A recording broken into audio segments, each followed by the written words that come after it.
Entre las muchas lecciones de este Annus Horribilis está que el liderazgo importa. En efecto, el 2020 nos ha enseñado la necesidad de examinar las respuestas de los distintos países a la peste y los resultados tan dispares, los cuales hacen en suma complicado concluir exactamente qué ajos es lo que en realidad ha funcionado. Al parecer, en unos casos ha ayudado el aislamiento geográfico, como Nueva Zelanda o Vietnam. En otros, las experiencias recientes con el SARS o el MERS, la innovación tecnológica y el estar acostumbrados a vivir constantemente bajo amenazas de seguridad, como a Israel, Surcorea o Taiwán, o bien los buenos hábitos cívicos y sistemas de salubridad decentes, pese a poblaciones envejecidas como Japón o Alemania. Pero más allá de los sistemas de salud, las costumbres sociales y la competencia burocrática, algo ha resultado patentemente claro: el liderazgo importa. Es verdad que ni el presidente más poderoso puede hacer mucho en contra de un enemigo desconocido e invisible como un virus, sobre todo cuando la investigación científica, los cuidados médicos o la asistencia directa a comunidades locales no dependen de una sola persona, ni siquiera en los estados más centralizados. Sin embargo, hemos visto cuán importante resulta que un gobierno tenga la suficiente competencia, credibilidad y efectividad para sortear una crisis masiva y repentina, con repercusiones desastrosas en la salud, la vida, la economía y las relaciones de poblaciones enteras. No da igual, pues, un gobernante que hace su tarea que uno que no. Es decir, no da igual uno que estudia las materias propias del gobierno, economía, derecho, administración, finanzas, relaciones internacionales, infraestructura, defensa, etcétera, etcétera, que conoce los problemas a enfrentar, tanto por testimonios particulares como por análisis generales, que escucha a los expertos y aprende de ellos, que sabe cómo funciona la maquinaria estatal y sabe jugar el juego político para salirse con la suya, que no teme las decisiones difíciles e impopulares, como aplicar medicamentos amargos que curen al paciente, que no rehúye aceptar responsabilidades ni rectificar o cambiar de curso cuando algo no funciona. Indeed, I did have a relationship with Ms. Lewinsky that was not appropriate. In fact, it was wrong. I misled people, including even my wife. I deeply regret that.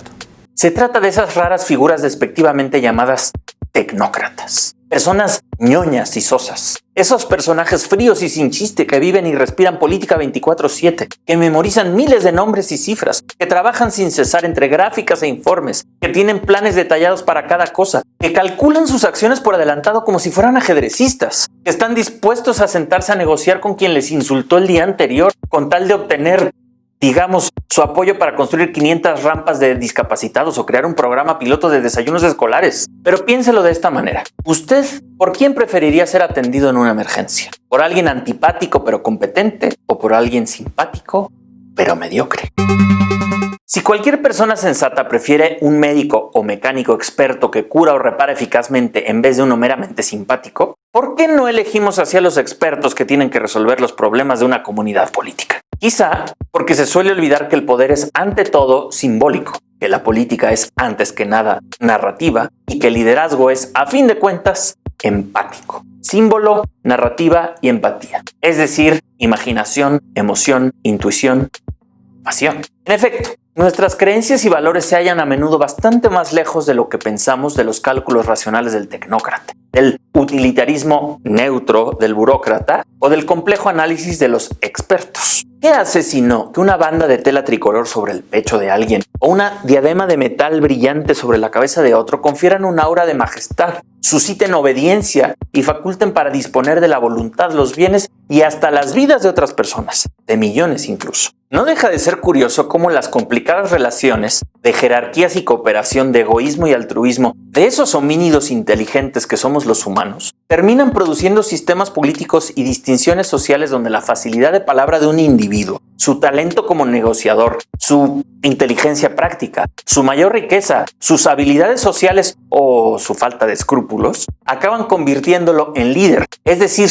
alguien que suscita la admiración y obediencia de otros. Se trata de esa cualidad misteriosa e inaprensible pero crucial, el carisma, es decir, el talento, a veces natural y a veces aprendido, de una persona cuya imagen pública transmite clara y eficazmente una idea sobre quién es, qué representa, qué le importa, qué ha hecho y qué hará, y por tanto, que conecta de forma directa con el público. Así, la competencia política es el equivalente humano de los golpes de pecho de un gorila lomo plateado. de las ufanas plumas de un pavo real, de las cornamentas de los alces o...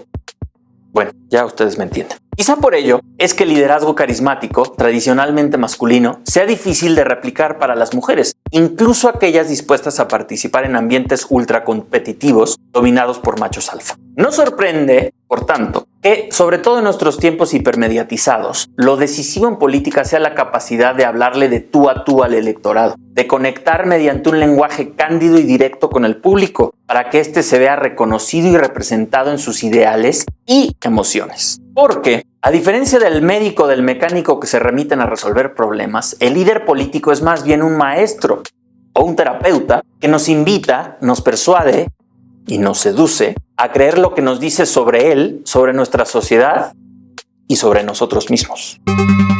¿Cómo elegir entonces entre el liderazgo eficaz y competente y el liderazgo carismático y atractivo? El problema, desde luego, es que ambos son necesarios, porque la política es el medio por el cual un grupo de personas resuelve los problemas comunes, desde el alcantarillado y el alumbrado, la recolección de basura y la seguridad pública, hasta el régimen fiscal y la regulación ambiental.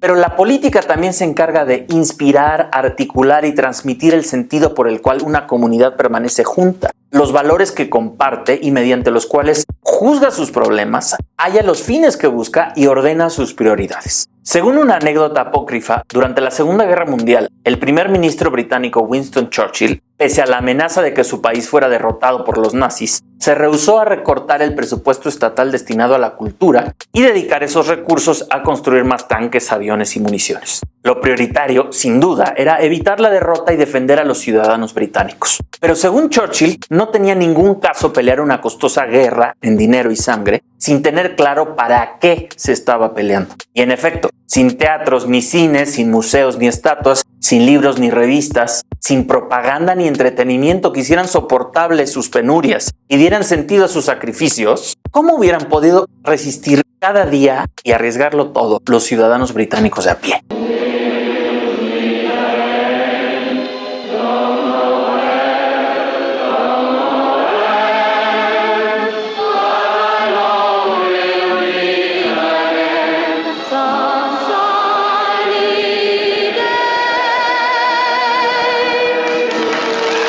Churchill no era el más competente de los líderes. Su larga carrera política estuvo plagada de errores colosales. Además, su personalidad excéntrica y desfachatada, su retórica trasnochada y su confianza casi patológica en sí mismo, sin mencionar sus poco saludables hábitos, lo hacían una opción improbable, acaso insensata, para ser primer ministro. Para colmo de males, su país no podía objetivamente ganar la guerra solo. Resistir a toda costa y a cualquier precio, esperando algún milagro, rebasaba todo sentido común. Y sin embargo, acabó teniendo razón. Su terquedad y esperanza, contra toda evidencia y luego de una derrota tras otra, acabaron imponiéndose y contagiándose en su país, a fuerza de lenguaje, gestos y símbolos. Por supuesto, entonces como ahora hicieron falta muchos esfuerzos, sangre, sudor y lágrimas de millones de personas para superar la crisis. Hubo que racionar alimentos, construir fábricas, producir armamento, buscar aliados, pelear batallas, enterrar difuntos, laborar sin parar, hacer planes detallados y esperar mucho tiempo.